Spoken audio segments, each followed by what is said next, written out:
மத்திய அரசாங்கம் கொடுக்குற நிதியில இருந்தும் இவங்க மாநில அரசாங்கம் அந்த ஸ்டேட்டோட ஷேர் இது பண்ணுறதுனால முழுவதும் அவங்க வந்து ஸ்டேட்டாக கொடுத்த மாதிரி இது பண்ணுறாங்க. ஒரு சில திட்டங்களில் மட்டும்தான் அவங்க இப்படி ஸ்டிக்கர் ஒட்டிக்கிட்டு இருக்கிறாங்க. மேலும் இன்னும் குறிப்பாக மத்திய அரசாங்க திட்டத்திலையுமே முழு திட்டத்திலையும் ஸ்டிக்கர் ஒட்டுறாங்க. தமிழகத்தில் வந்து எந்த ரூலிங் கவர்மெண்ட் யார் இருக்கிறாங்களோ அவங்களோட லோக்கல் எம்எல்ஏஸோ கவுன்சிலர்ஸோ பஞ்சாயத்து வந்து அவங்க ஆஃபீஸர்ஸ் எல்லாம் வந்து அவங்க பேச்சு தான் கேட்குறாங்க. என்ன ஆகுதுன்னா, இப்போ நீங்கள் ஒரு அரசாங்கத்தில் வந்து ஒரு திட்டம் நம்ம மத்திய அரசாங்கத்திலேருந்து நேரடியாக பணம் வந்தால் இது யாருக்கிட்டையும் பொதுமக்களுக்கு மத்திய அரசாங்கத்திலேருந்து கொடுக்க முடியாது. இது வந்து இங்கே இருக்கிற ஸ்டேட்டில் இருக்கிற அவங்க மூலியமாக தான் அதை இம்ப்ளிமெண்ட் பண்ண முடியும். இவங்க ஆகுனா கவர்மெண்ட்ல ஒரு ஜிஓவே இருந்தால் கூட முன்னாள் முதல்வராக இருக்கட்டும் அவரோட புகைப்படம் தான் இருக்கும். ஜிஓவில் என்ன சொல்கிறாங்க, கரண்ட்ல இருக்கிற சிஎம் ஃபோட்டோ இருக்கணும், கரண்ட்ல இருக்கிற பிரைம் மினிஸ்டரோட ஃபோட்டோ இருக்கணும். ஆனால் இது வந்து எந்த இடத்துலையும் இவங்க ஃபாலோ பண்ணுறதில்ல. எங்களுக்கு திமுகவுக்கு ஓட்டு போனீங்கன்னா நீங்கள் கல்வி கடன் வாங்கிட்டு இதனால பல்வேறு மாணவர்கள் படித்து முடிச்சுட்டு வேலைக்கு போனவங்க கூட கல்வி கடனை கட்ட மாட்டேங்கிறாங்க. என்னன்னா சார் தேர்தல் வாக்குறுதியில் சொல்லிட்டாங்களே, ஏப்பா இது கொடுக்கறது நேரடியாக மத்திய அரசாங்கம் 1000 ரூபா கொடுக்குறேன்னு எப்போ சொன்னாங்க? தேர்தலுக்கு முன்னாடி வாக்குறுதியில் கொடுத்தாங்க. அனைத்து பெண்களுக்கும் கொடுக்குறேன்னு சொன்னாங்க. என்ன பண்ணாங்க? கடந்த 2 வருடமாக பண்ணல. இப்போ எலெக்ஷன் 2026 வரப்போகுதுனால அவங்க இப்போ வந்து 18 மாதமா 19 மாதமா இப்போ கொடுக்குறாங்க. இவங்க ஸ்டிக்கர் ஒட்டாதோட இவங்க வெறும் 1000 ரூபா கொடுத்துட்டு 1000 இடத்துல ஸ்டிக்கர் ஒட்டுறாங்க. ஆனால் மத்திய அரசாங்கம் ஒவ்வொருத்தருக்கும் ஒரு திட்டத்தை நேரடியாக செல்வதற்கு எந்த இடைத்தரகரும் இல்லாமல், குறிப்பாக சொன்னால் நீங்கள் மத்திய அரசாங்கத்தில் எந்த திட்டத்தை எடுத்தாலும் எந்த இடைத்தரகர்கள் இருக்க மாட்டாங்க. நீங்கள் நேரடியாக ஒரு பொது சேவை மையத்தில் போய் சிஎஸ்சிக்கு போய் பதிவு பண்ணிக்கலாம். ஆனால் இந்த திமுக காரங்கிட்ட போய் இந்த 1000 ரூபாய்க்கு எத்தனை அப்ளிகேஷன், வார்டு மெம்பர்கிட்ட கையெழுத்து வாங்கணும். திமுக ஒன்றிய கலைஞரின் கைவினை இல்லை கலைஞரோட திட்டங்கள் இல்லைன்னா அவங்களோட அப்பா பேர் கருணாநிதியோட திட்டங்கள் முதல்வரோட பேர் அப்படின்றது போட்டு மு.க. ஸ்டாலின் உங்களோட திட்டம். மத்திய அரசாங்கம் எந்த இடத்துலையுமே நரேந்திர மோடி அப்படின்ற எந்த இதுவுமே பண்ணல. மக்கள் நலத்திட்டங்களுக்காக மத்திய அரசு என்ன திட்டம் கொண்டு வந்திருக்காங்க, அதனால நன்மை என்ன கிடைச்சிருக்கு சார்? பாரத பிரதமர் நரேந்திர மோடி அவர்கள் கருவுற்ற பெண்கள் இருந்து கல்லறை போகிற வரைக்கும் திட்டங்கள் வந்து பிரதமர் செஞ்சுக்கிறாங்க. பாரத பிரதமர் நரேந்திர மோடி அவர்கள் அரசாங்கம் கடந்த 11 வருடங்களாக நமது மக்களுக்கு இப்போ கல்யாணம் ஆகி அவங்க ஒரு குழந்தை பிறக்கும் போது கருவுற்றதுன்னா போஷான் அபியான், அந்த பெண்களுக்கு வந்து கருவுற்று 3 மாதம் இருக்கும் போது அவங்களுக்கு வந்து ஊட்ட மாவு மற்றும் சத்தான டேப்லெட்கள், அவங்களுக்கு செக்கப் RCH கார்டு மூலிமா ஆரம்ப சுகாதார நிலையத்திலிருந்து அந்த கிராமத்திலேயே இந்த RCH கார்டு மூலிமா அவங்களுக்கு வந்து ஊட்டச்சத்து போஷன் அபியான் மூலமா கொடுக்குறாங்க. குழந்தை பிறந்ததுக்கு அப்புறமும் அரசாங்கம் அவங்களுக்கு வந்து திட்டங்கள் வழங்கிட்டு இருக்காங்க. குறிப்பாக குழந்தை பிறந்தோன்னா அந்த பெண்ணோட எதிர்காலத்துக்கு செல்வ மகள் அப்படின்றது ஒரு திட்டம். இப்போ பார்த்தீங்கன்னா அதில் ஒரு பெண்ணுக்கு தாயும் போடலாம், தகப்பனார் கார்டியன் அவங்க தாத்தா பாட்டி கூட போடலாம். வருஷத்துக்கு 1.5 லட்சம் வரைக்கும் போடலாம். 18 வருஷம் கழித்து அவங்களுக்கு வந்து மேரேஜ் டைமில், ஏன்னா இன்றைக்கி எல்லாத்துக்குமே ஒரு கல்யாணம் ஆகும் போது பார்த்தீங்கன்னா ஒரு பெரிய தொகை செலவாகும். அந்த வசதிக்கு ஏற்ற மாதிரி 2 லட்சத்துலேருந்து 5 லட்சத்துலேருந்து 10 லட்சம் இது மாதிரி ரேட் ஆஃப் இன்ட்ரெஸ்ட் பார்த்தீங்கன்னா இதுக்கு வந்து முதல்ல 8.5% இருந்தது. இப்போ 7% வரைக்கும் இதுக்கு ரேட் ஆஃப் இன்ட்ரெஸ்ட் வந்து கொடுக்குறாங்க. அந்த 1.5 லட்சம் வரைக்கும் அவங்களுக்கு வந்து அந்த டேக்ஸ் ஃப்ரீயும் கொடுக்குறாங்க கவர்மெண்ட். இதனால என்ன பண்ணா அவங்களோட பெண்கள் வந்து எதிர்காலத்துக்கு சிறு சேமிப்பு போஸ்ட் ஆஃபீஸில் நீங்கள் இது எதுவும் வந்து எங்கேயும் போய் நம்ம கஷ்டப்பட்டு போட தேவையில்ல. உங்கள் வீட்டுக்கே வந்து அந்த செல்வ மகள் திட்டத்தில் 250 ரூபா கட்டி இணைஞ்சிட்டிங்கன்னா உங்கள் வீட்டுக்கு வந்து போஸ்ட் ஆஃபீஸ்லேருந்து அவங்க வாங்கிக்குவாங்க. அதுக்கப்புறம் அவங்களுக்கு வீடு கட்டுறதா இருக்கட்டும், இப்போ ஆவாஸ் யோஜனா திட்டத்தில் அனைவருக்கும் வீடு திட்டத்தில் அவங்களுக்கு வந்து பாரத பிரதமர் வீடு கொடுக்குறாங்க. கிராம பகுதியில் 2,74,000 வரைக்கும், நகர்பகுதியில் வந்து அவங்க வந்து 2,10,000 வரைக்கும் கொடுக்குறாங்க. இப்போ ஒரு சந்தேகம் சார், இப்போ மாநில அரசு பார்த்தீங்கன்னா அதாவது தமிழக பொறுத்த வரைக்கும் கேட்குறேன், ஒரு கிராமப்புறங்களில் வீடு போய் கட்டியிருக்காங்க புதுசாக அப்படின்னு பார்த்தீங்கன்னா அந்த இடத்துல போர்டு இருக்கிறது கலைஞர் கனவு இல்லம் அப்படின்ற பேர் தான் நாங்கள் சுட்டப்பட்டிருக்கு. அந்த இடத்துல எங்கேயுமே மத்திய அரசு கொடுத்தது மோடி அவர்கள் அந்த மாதிரி எந்த ஒரு திட்டத்தின் கீழே வந்த மாதிரி எந்த ஒரு ஆதாரமே அங்கே இல்லை சார். இது நம்ம இது வந்து இன்னொன்று தெளிவாக மக்களுக்கும் இதை சொல்ல வேண்டிய, இன்னைக்கு ஒவ்வொரு திட்டத்தையும் வந்து சென்ட்ரல் இருந்து நிதி கொடுத்தாங்கன்னா இம்ப்ளிமெண்டிங் ஆஃபீஸர் வந்து ஸ்டேட் கவர்மெண்ட்டாக இருக்கிறாங்க. அதனால என்ன பண்ணுறாங்கன்னா ஸ்டேட் கவர்மெண்ட்டு அவங்களுக்குன்னு ஒரு ஷேர் அமௌண்ட் வந்து இருக்கிறனால என்ன பண்ணுறாங்கன்னா மத்திய அரசாங்கம் கொடுக்குற நிதியில இருந்தும் இவங்க மாநில அரசாங்கம் அந்த ஸ்டேட்டோட ஷேர் இது பண்ணுறதுனால முழுவதும் அவங்க வந்து ஸ்டேட்டாக கொடுத்த மாதிரி இது பண்ணுறாங்க. ஒரு சில திட்டங்களில் மட்டும்தான் அவங்க இப்படி ஸ்டிக்கர் ஒட்டிக்கிட்டு இருக்கிறாங்க. மேலும் இன்னும் குறிப்பாக மத்திய அரசாங்க திட்டத்திலையுமே முழு திட்டத்திலையும் ஸ்டிக்கர் ஒட்டுறாங்க. இந்த குறிப்பாக அந்த கல்வி கடன் கொடுப்பதாக இருக்கட்டும், இல்லை வங்கியின் மூலமாக கடன் கொடுப்பதாக இருக்கட்டும், மிக முக்கியமானது இந்த மகளிர் சுய உதவி குழுக்களுக்கு கடன் வழங்குவதாக இருக்கட்டும். இன்றைக்கு இதை எடுத்துக்கிட்டிங்கன்னா ஒவ்வொரு மாவட்டத்திலையும் குறைந்தது 10,000 to 15,000 மகளிர் சுய உதவி குழு இருக்குது. ஒரு பஞ்சாயத்துக்கு 5 குழுவிலிருந்து 15 குழு இருக்குது. இந்த குழுக்கு மத்திய அரசாங்கம் முதல்ல 10 லட்சம் கொடுத்துட்டு இருந்தாங்க. இப்போ 20 லட்சம் வரைக்கும் கடன் கொடுக்குறாங்க. அவங்க அந்த கிராமப்புறத்தில் அந்த பெண்கள் அவங்களுக்கு ஒரு கடல மிட்டாயா இருக்கட்டும், இல்லை நாப்கினாக இருக்கட்டும், இல்லை அவங்க என்ன தொழில், இப்போ தேங்காய் நார்லேருந்து தறியாக இருக்கட்டும், துணியாக இருக்கட்டும், என்ன உற்பத்தி அவங்களோட ஊதுபத்தியாக இருக்கட்டும், கற்பூரமாக இருக்கட்டும், இது மாதிரி அவங்க உற்பத்தி பண்ணுவதற்கு அரசாங்கம் மானியம் கொடுக்குது. முழுவதும் மத்திய அரசாங்கம் கொடுக்குறாங்க. இதில் அவங்களுக்கு வட்டியிலையும் தள்ளுபடி கொடுக்குறாங்க. மகளிர் சுய குழுக்களில் ரெகுலராக அந்த டைம் டேட்டில் கட்டுறவங்களுக்கு 4% வரைக்கும் வட்டியில் தள்ளுபடி ஆகுது. இதனால் இது மாதிரி இதுதான் இந்த திமுக அரசு ஸ்டிக்கர் ஒட்டி தாங்கள் வழங்குவது போன்று மக்கள் மத்தியில் அவர்கள் ஏமாற்றி வருகிறார்கள். இல்லை, மத்திய அரசு தான் திட்டம் கொடுக்குது அப்படின்ற மக்களுக்கு புரியாமல் இருக்க காரணம் என்ன நினைக்கிறீங்க சார்? சார், புரியாமல் இருக்கிறதுக்கு என்னன்னா, இங்கே தமிழகத்தில் எந்த ரூலிங் கவர்மெண்ட் யார் இருக்கிறாங்களோ அவங்களோட லோக்கல் எம்எல்ஏஸோ கவுன்சிலர்ஸோ பஞ்சாயத்து அவங்க ஆஃபீஸர்ஸ் எல்லாம் அவங்க பேச்சு தான் கேட்குறாங்க. என்ன ஆகுதுன்னா, இப்போ நீங்கள் ஒரு அரசாங்கத்தில் ஒரு திட்டம் நம்ம மத்திய அரசாங்கத்திலேருந்து நேரடியாக பணம் வந்தால் இது யாருக்கிட்டையும் பொதுமக்களுக்கு மத்திய அரசாங்கத்திலேருந்து கொடுக்க முடியாது. இது இங்கே இருக்கிற ஸ்டேட்டில் இருக்கிற ஆஃபீஸ் அவங்க மூலிமா தான் அதை இம்ப்ளிமெண்ட் பண்ண முடியும். இங்கே ரூலிங்கில் இவங்க இருக்கிறனால அதிகாரிகளுக்கு இவங்க வாய்மொழி உத்தரவாக சொல்லி இருந்தாலுமே அந்த அவங்க கொடுக்குற திட்டங்களாக இருக்கட்டும், இல்லை அவங்க ஒரு ஸ்கீம்ஸ் இம்ப்ளிமெண்ட் பண்ணும் போதோ பாரத பிரதமரோட புகைப்படமோ மத்திய அரசாங்கத்தோட லோகோவோ இல்லை மத்திய அரசாங்கம் இந்த திட்டத்துக்கு கொடுக்க வேண்டிய தொகையோ இதை மென்ஷன் பண்ணணும். ஆனால் இப்படி மென்ஷன் பண்ணால் மக்களுக்கு தெரிஞ்சிருமே. இவங்க ஆகுனா கவர்மெண்ட்டில் ஒரு ஜிஓவே இருந்தால் கூட முன்னாள் முதல்வராக இருக்கட்டும் அவரோட புகைப்படம் தான் இருக்கும். ஜிஓவில் என்ன சொல்கிறாங்க, கரண்ட்டில் இருக்கிற சிஎம் ஃபோட்டோ இருக்கணும், கரண்ட்ல இருக்கிற பிரைம் மினிஸ்டரோட போட்டோ இருக்கணும். ஆனால் இது எந்த இடத்துலையும் இவங்க ஃபாலோ பண்ணுறதில்ல. இதனால மக்கள் மத்தியிலையும் இவங்க ஸ்டிக்கர் ஒட்டிக்கிட்டு இவங்க வீண் விளம்பரத்தை தான் தேடிட்டு இருக்காங்க. இப்போ கல்லூரி மாணவர்கள் பார்த்தீங்கன்னா எஜுகேஷன் லோனுன்றதை வாங்கியிருக்காங்க. அதை கட்ட முடியாமல் பேங்க்ல என்ன அவங்களுக்கான ஒரு நிபந்தனைகள்லாம் கொடுக்குறாங்க கடைசி காலகட்டத்தில். அது பிறகு தனியார் செக்டருக்குலாம் போயிட்டு வசூலிக்கு அளவுக்குலாம் போயிட்டு இருக்கு. மாநில அரசு தேர்தல் வாக்குறுதிகளாக கொடுக்குறாங்க, இந்த மாதிரி நாங்கள் வந்துட்டுனா கல்வி கடன் ரத்து பண்ணுறோன்ட்டு.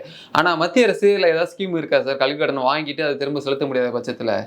மிக முக்கியமானதுங்க சார். இப்போ எல்லாருமே இந்த கல்வி கடன்றது அனைவரும் படிக்கணும், நம்ம எஜுகேஷன் கிடைக்கணும், அவங்களும் ஒரு பட்டதாரி ஆகணுன்றது தான் அரசாங்கம் ஊக்குவி.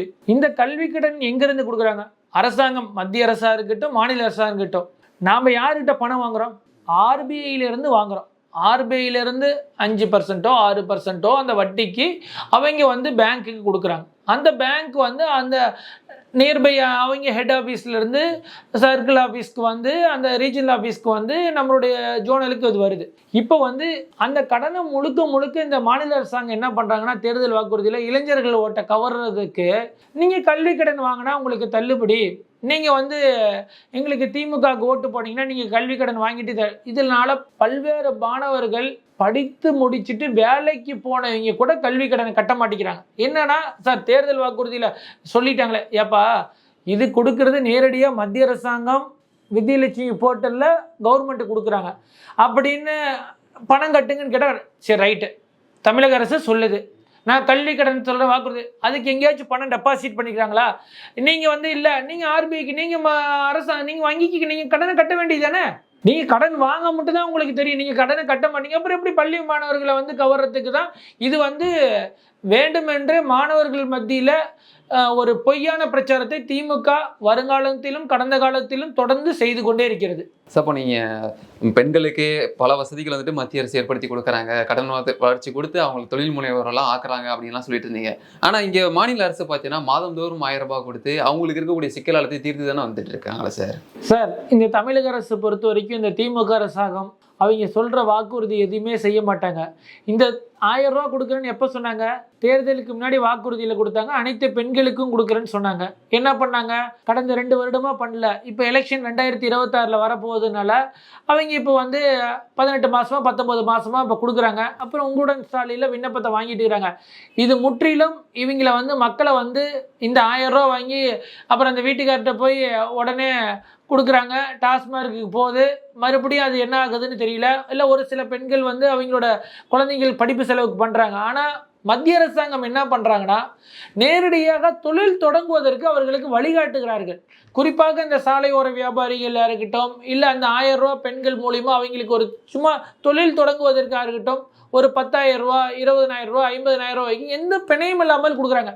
ஏன்னா இன்னைக்கு வந்து பார்த்தீங்கன்னா உண்மையாலுமே தொழில் தொடங்கணும், இல்லை அவங்களோட வருமானத்தை இந்த சும்மா இலவசமாக கொடுக்குறேன்னு இவங்க கடனை வாங்கிட்டு மக்களை ஏமாற்றிக்கிட்டு இந்த எலெக்ஷன் வரனால நான் அப்புறம் 1500 கொடுப்பேன், 2000 கொடுப்பேன் இப்படின்னு மக்களை ஏமாற்றிட்டு தான் சார் இந்த திமுகவோட அரசாங்கத்தோட வேலை. டிஜிட்டல் இந்தியான்னு மத்திய அரசு என்னதான் சொல்லியிருந்தாலும் அது ஒரு விளம்பர அரசியலாக தானே சார் இங்கே பேசப்படுகிறது இல்லை சார்? சார் இந்த டிஜிட்டல் இந்தியான்றது இந்த திமுக அரசாங்கம் இவங்க ஸ்டிக்கர் ஒட்டாத விட இவங்க வெறும் 1000 ரூபா கொடுத்துட்டு 1000 இடத்துல ஸ்டிக்கர் ஒட்டுறாங்க.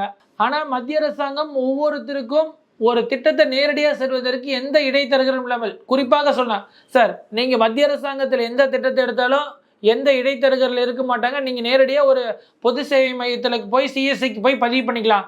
ஆனால் இந்த திமுக காரங்கிட்ட போய் இந்த 1000 ரூபாய்க்கு எத்தனை அப்ளிகேஷன், வார்டு மெம்பர்கிட்ட கையெழுத்து வாங்கணும், திமுக ஒன்றிய செயலர்கிட்ட கையெழுத்து வாங்கணும், மாவட்ட செயலர்கிட்ட கையெழுத்து வாங்கணும், அமைச்சர்கிட்ட கையெழுத்து வாங்கணும். இது கொடுத்தீங்கன்னா தான் அவங்க ஆன்லைனில் பதிவு பண்ணி கொடுக்குறாங்க. இவங்க விளம்பரம் பண்ணிக்கிட்டு இருக்கிறாங்களா இல்லை மத்திய அரசாங்கம் விளம்பரம் பண்ணுறாங்களாங்க சார்? மாநில அரசோட வந்துட்டு இணைஞ்சு மத்திய அரசு திட்டத்தை நிறைவேற்றுறாங்க. எப்படி சார் பார்க்கறது? ஒரு கட்டாயத்தில் எப்பயாச்சும் நிதி வரலைன்னா மத்திய அரசு கூட இணைக்குமா செயல்படுற மாதிரி இவங்க மக்களை ஒரு பிம்பத்தை உருவாக்கி செயல்படுத்துகிற மாதிரி பண்ணுறாங்க. குறிப்பாக இந்த 100 நாள் வேலைவாய்ப்பு திட்டத்தெல்லாம் பார்த்தீங்கன்னா ஒவ்வொரு மாவட்டத்திலும் மத்திய அரசாங்கம் ஒருத்தருக்கு 320 ரூபா கூலி கொடுக்குறாங்க. ஆனால் இது பார்த்தீங்கன்னா மிக முக்கியமான ஒரு இது. இப்போ கடந்த எலெக்ஷன் வருதுன்ட்டு இவங்களுக்கு ஒவ்வொரு மாவட்டத்துக்கும் 20 லட்சம் மேண்டேஸ், 10 லட்சம் மேண்டேஸ் இவ்வளோ குறிப்பிட்ட காலத்துக்குள்ளார. இப்போ கடந்த 3 மாதங்களாக பார்த்தீங்கன்னா 4-5 மாதங்களாக பார்த்தீங்கன்னா அந்த 100 நாள் வேலைவாய்ப்பில் ஆட்களை வந்து 10 பேர், 20 பேர், 50 பேர் வேலை இல்லை, அடுத்த வாரவா 10 ஒரு வில்லேஜுக்கு 2 கிளஸ்டர், 3 கிளஸ்டர், ஒரு கிளஸ்டர் இருந்தாலும் இப்படி ஏமாற்றிட்டு இருக்கிறாங்க. ஏன்னா இந்த எலெக்ஷன் அப்போ ஜனவரி பிப்ரவரி மாதத்தில் வந்து இது பண்ண எல்லாத்தையும் நான் கூப்பிட்டு நான் ஒரு 200 பேர்த்துக்கு வேலை கொடுக்குறேன், 300 பேர்த்துக்கு கொடுக்குறேன், நான் உங்களுக்கு தொடர்ந்து வேலை கொடுப்பேன்னு இப்படி வந்து எப்போ ஏதாச்சும் ஒரு நிதி வருதா, ஏதாச்சும் அவங்களுக்கு வரல, இல்லை மக்களுக்கு இதுனா இப்படி அவங்க வந்து இணக்கமாக செயல்படாத வேணும்னே மக்களை வந்து வஞ்சனை செஞ்சுக்கிட்டு இருக்கிறாங்க சார். இப்போ மத்திய அரசோட திட்டங்கள் வந்துட்டு நிறைய எக்ஸ்பிளைன் பண்ணியிருந்தீங்க சார். இது எல்லாமே வந்துட்டு மக்களுக்கு நலனா இல்லை அரசியலுக்காக பார்க்கலாமா சார்? இது எப்படி சார்? பாரத பிரதமர் நரேந்திர மோடி இப்போ இவங்கெல்லாம் எடுத்துக்கிட்டு இந்த திமுக அரசாங்கம் எடுத்துக்கிட்டாங்கன்னா கலைஞரின் கைவினை, இல்லை கலைஞரோட திட்டங்கள், இல்லைன்னா அவங்களோட அப்பா பேர் கருணாநிதியோட திட்டங்கள், முதல்வரோட பேர் அப்படின்றது போட்டு மு.க. ஸ்டாலின் உங்களோட திட்டம். ஆனால் மத்திய அரசாங்கம் எந்த இடத்துலையுமே நரேந்திர மோடி அப்படின்ற எந்த இதுவுமே பண்ணல. ஒரு பாரத பிரதமரின் திட்டங்கள், பாரத பிரதமரின் ஆவாஸ் யோஜனா திட்டம், பாரத பிரதமரின் உஜ்வாலா திட்டம், பாரத பிரதமரின் அனைவருக்கும் வீட்டு திட்டம், இது போன்ற பாரத பிரதமரின் மருத்துவ காப்பீடு திட்டம், இது போன்றுதான் பாரத பிரதமர் தன்னை முன்னிலைப்படுத்தல் அனைத்து கடைக்கோடி மக்களுக்கும், இந்தியாவில் உள்ள கன்னியாகுமரி டு காஷ்மீர் வரை உள்ள அனைத்து மக்களுக்கும் அனைத்து திட்டங்களும் கொண்டு சேர வேண்டும் என்று தொடர்ந்து அவர் பயணித்திட்டு இருக்காங்க சார். இப்போ மாநில அரசு திமுக பார்த்தீங்கன்னா தேர்தல் வாக்குறுதியாக சொல்லியிருந்தாங்க, மாதந்தோறும் நாங்கள் வந்துட்டு மின்னணிப்பு வந்துட்டு நாங்கள் கணக்கெடுப்பு பண்ணுவோம் அப்படின்லாம் சொல்லியிருந்தாங்க. இது போல் மத்திய அரசில் மின்வாரியத்துக்குன்னு ஏதாவது ஸ்பெசிஃபிகேஷனாக ஒரு சலுகைகள் இருக்கா சார்? பாரத பிரதமர் நரேந்திர மோடி அவர்கள் தங்கள் அரசாங்கத்தின் மூலம் நாம் வந்து கரண்ட் பில் வந்து கரண்டாக இருக்கட்டும், இதை வந்து எரிசக்தியாக இருக்கட்டும், இல்லை இறக்குமதி செய்வதாக இருக்கட்டும், இந்தோனேஷியாவிலேருந்து இது போன்ற உள்நாட்டிலே வந்து ஏற்கனவே வந்து குஜராத்தில் கூட நீங்கள் பார்த்தீங்கன்னா நிறைய பாலத்தில் ஆற்றுல எல்லாமே இந்த சோலார் பேனல் போட்டு சூரிய ஒளி சக்தி மூலமாக பண்ணிட்டுனா அதை ஒரு முன்னெடுப்பாக இன்னைக்கு வந்து மத்திய அரசாங்கம் PM கர் சோலார் திட்டத்தில் சூரிய ஒளி திட்டத்தின் கீழே ஒரு வீட்டுக்கு 73 kVக்கு 78,000 ரூபா வரை மானியம் வழங்குகிறார்கள். இதன் மூலம் பார்த்தீங்கன்னா உங்களுக்கு கரண்ட் பில் வெளியில் நீங்கள் வந்து இப்போ நார்மலாக ஒரு 4000 ரூபா 5000 ரூபா கரண்ட் பில் கட்டிட்டு இருந்தீங்கன்னா இன்னைக்கு வந்து 50 ரூபா 100 ரூபா கட்டிட்டு இருக்கிறாங்க நிறைய பேர் பயனாளிகள். இதுக்கு அரசு ஊக்குவித்து ஒவ்வொரு மாவட்டத்திலுமே நீங்கள் இவ்வளோ டார்கெட், இவ்வளோ இபி ஆஃபீஸில் இவ்வளோ பண்ணுங்க அப்படின்றது இன்னும் எங்கள் நாமக்கல்லில் கூட ஒரு இன்னும் 10,000 பேர்த்துக்கு மேலே இன்னும் பதிவு பண்ணுறதுக்கு அரசாங்கம் நிதி ஒதுக்கியிருக்காங்க. ஆனால் இங்கே இருக்கிற அதிகாரிகள் இதை வந்து வெளியில் காமிக்க மாட்டேங்கிறாங்க. என்ன நடக்குதுன்னா இதில் வெளியில் தெரிஞ்சிருச்சுன்னா இப்போ இது வரைக்கும் இவங்க 5 வருஷத்தில் என்ன சொன்னாங்க, மாதம் மாதம் கரண்ட் பில் எடுப்போம், உங்களுக்கு வந்து ரேட்டு குறைப்போம் அப்படின்னு சொன்னாங்க. என்ன நடந்தது? 4-5 வருஷமா எதுவும் நடக்கல. 5 தடவைக்கு மேலே கரண்ட் பில்லை தான் ஏற்றுனாங்களே ஒழிய ரீடிங் எடுக்கல. இவங்களுக்கு இந்த வருவாய் இல்லைன்னா அரசாங்கத்தை நடத்த முடியாது. இதனால பொதுமக்களுக்கு இந்த திட்டத்தை போய் சென்றடைஞ்சதுன்னா அவங்க புத்திசாலி ஆயிடுவாங்கன்றதுனால இந்த அரசாங்கம் விழிப்புணர்வு ஏற்படுத்துவதில்லை. அதனால மக்கள் வந்து அதிகம் பாதிக்கப்படுறாங்க. இனி வருங்காலங்களில் நீங்கள் இது இல்லை, நீங்கள் வேணால் நான் சேலஞ்ச் கூட பண்ணுறேன். நீங்கள் ஒவ்வொரு மாவட்டத்திலையும் ஒரு இபி ஆஃபீஸ்க்கு ஒரு எஸ்சிஏ இருப்பாங்க, ஒரு டி இருப்பாங்க, ஒரு ஏடி இருப்பாங்க. அவங்ககிட்ட போயிட்டு சார் எங்களுக்கு இந்த பஞ்சாயத்தில் அரசாங்கம் இவ்வளோ பேர்த்துக்கு மின் இணைப்பு இதுக்கு சூரிய ஒளி திட்டத்தின் கீழே மானியத்தில் 1 கிலோவாட்டுக்கு 2 கிலோவாட்டுக்கு 3 கிலோவாட்டுக்கு ஏஜென்சி மூலிமா பதிவு பண்ணுறாங்க. ஏன்னா ஏற்கனவே அவங்கள ஏஜென்சி பதிவு பண்ணீங்க, நேரடியாக போய் கேட்டிங்கன்னா சொல்லிடுவாங்க. அவங்களே உங்கள் டாக்குமெண்ட்டை கொடுத்தீங்கன்னா நீங்கள் போட்டுட்டு உங்களுக்கு கரண்ட் பில் இது பண்ணி அனைவரும் பயன்பெற்றுக் கொள்ளும் மாதிரி கேட்டுவிடுது. ஏன்னா திமுக அரசாங்கத்தை ஒன்று எதை செயல்படுத்த முடியலையோ அதை மட்டும்தான் சொல்லுவாங்க. குறிப்பாக ஒரே ஒரு விஷயங்க, இவங்க ஆட்சிக்கு வந்தோன்னா சொன்னாங்க, ஆட்சிக்கு வரும்போது சொன்னாங்க எல்லா பெண்களும் போய் உங்கள் கழுத்தில் இருக்கிற தோடு செயின் எல்லாம் போய் சொசைட்டியில் வைங்க, உங்களுக்கு எல்லாம் நான் தள்ளுபடி பண்ணுறேன்னாங்க. அதுவும் கூட்டுறவு சொசைட்டி மூலிமா தள்ளுபடி பண்ணல.